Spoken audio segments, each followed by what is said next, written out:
mind uploading, whole brain emulation. A substrate-independent minds is a use of a computer or another substrate as an emulated human brain, and the view of thoughts and memories as software information states. The term mind transfer also refers to a hypothetical transfer of a mind from one biological brain to another. Uploaded minds and societies of minds, often in simulated realities, are recurring themes in science fiction novels and films since 1950s. Early and particularly important examples. An early story featuring something like mind uploading is the novella Izzard and the Membrane by Walter M. Miller, Jr., first published in May 1951.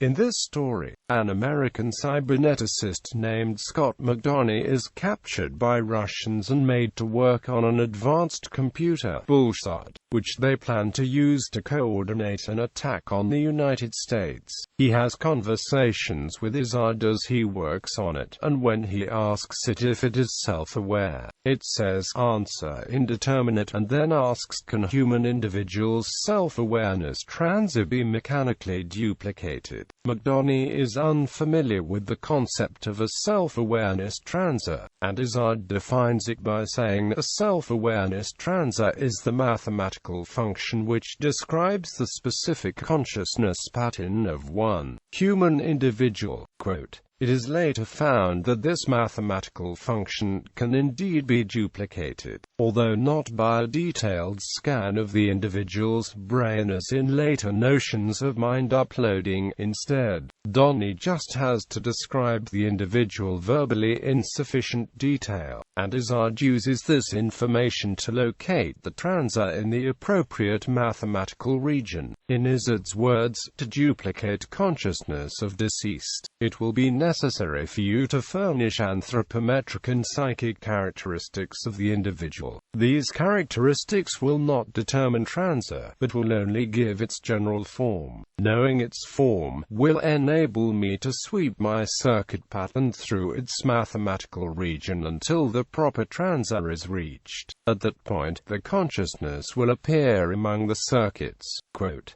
using this method, McDonough is able to recreate the mind of his dead wife in Izzard's memory, as well as create a virtual duplicate of himself, which seems to have a shared awareness with the biological McDonough. In The Altered Ego by Jerry Soule, a person's mind can be recorded and used to create a restoration in the event of their death. In a restoration, the person's biological body is repaired and brought back to life, and the memories are restored to the last time that they had the minds recorded. An early example of a story in which a person can create periodic backups of their own mind. The recording process is not described in great detail, but it is mentioned that the recording is used to create a duplicate or dupe, which is stored in the restoration bank. And at one point a lecturer says that the experience of the years, the neurograms, simple memory circuits, neurons,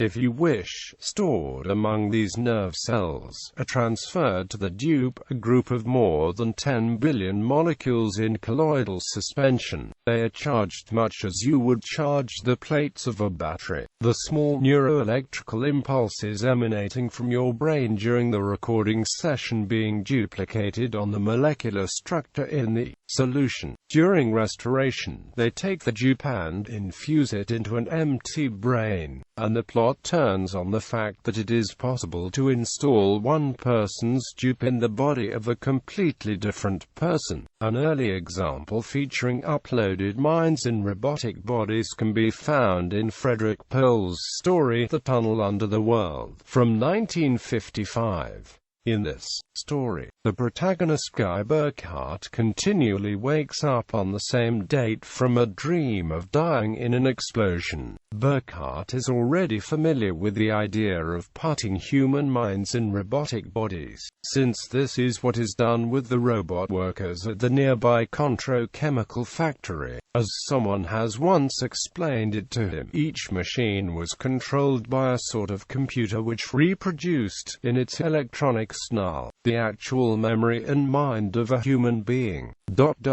It was only a matter, he said, of transferring a man's habit patterns from brain cells to vacuum tube cells. Later in the story, Pohl gives some additional description of the procedure. Take a master petroleum chemist, infinitely skilled in the separation of crude oil into its fractions. Strap him down, probe into his brain with searching electronic needles. The machine scans the patterns of the mind, translates what it sees into charts and sine waves. Impress these same waves on a robot computer and you have your chemist, or 1,000 copies of your chemist, if you wish, with all of his knowledge and skill, and no human limitations at all. Quote, after some investigation, Burkhardt learns that his entire town had been killed in a chemical explosion, and the brains of the dead townspeople had been scanned and placed into miniature robotic bodies in a miniature replica of the town, so that a businessman named Mr. Dorchin could charge companies to use the townspeople as test subjects for new products and advertisements. Something close to the notion of mind uploading is very briefly mentioned in Isaac Asimov's 1956 short story The Last Question. One by one man fused with AC, each physical body losing its mental identity in a manner that was somehow not a loss but a gain. A more detailed exploration of the idea can be found in Arthur C. Clarke's novel The City and the Stars, also from 1956.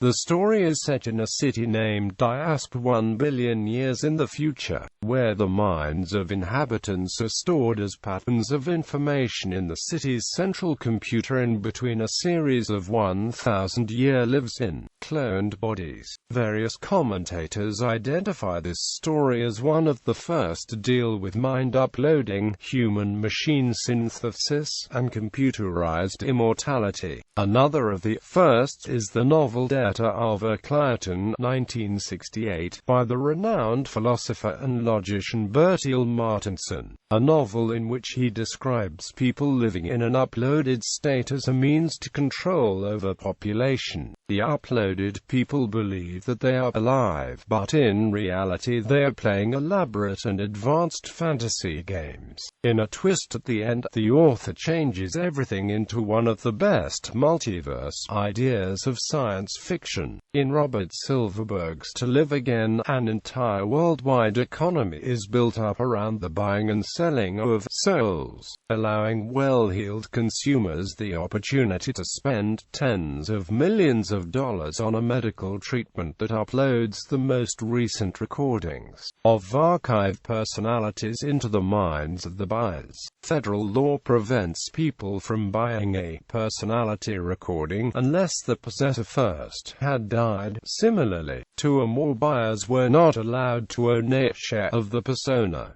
In this novel, the personality recording always went to the highest bidder. However, when one attempted to buy too many personalities, there was the risk that one of the personas would wrest control of the body from the possessor. In the 1982 novel Software, part of the Ware tetralogy by Rudy Rucker, one of the main characters, Cobb Anderson, has his mind downloaded and his body replaced with an extremely human-like android body. The robots who persuade Anderson into doing this sell the process to him as a way to become immortal. In William Gibson's award-winning Neuromancer, which popularized the concept of cyberspace, a hacking tool used by the main character is an artificial infomorph of a notorious cybercriminal, Dixie Flatline. The infomorph only assists in exchange for the promise that he be deleted after the mission is complete.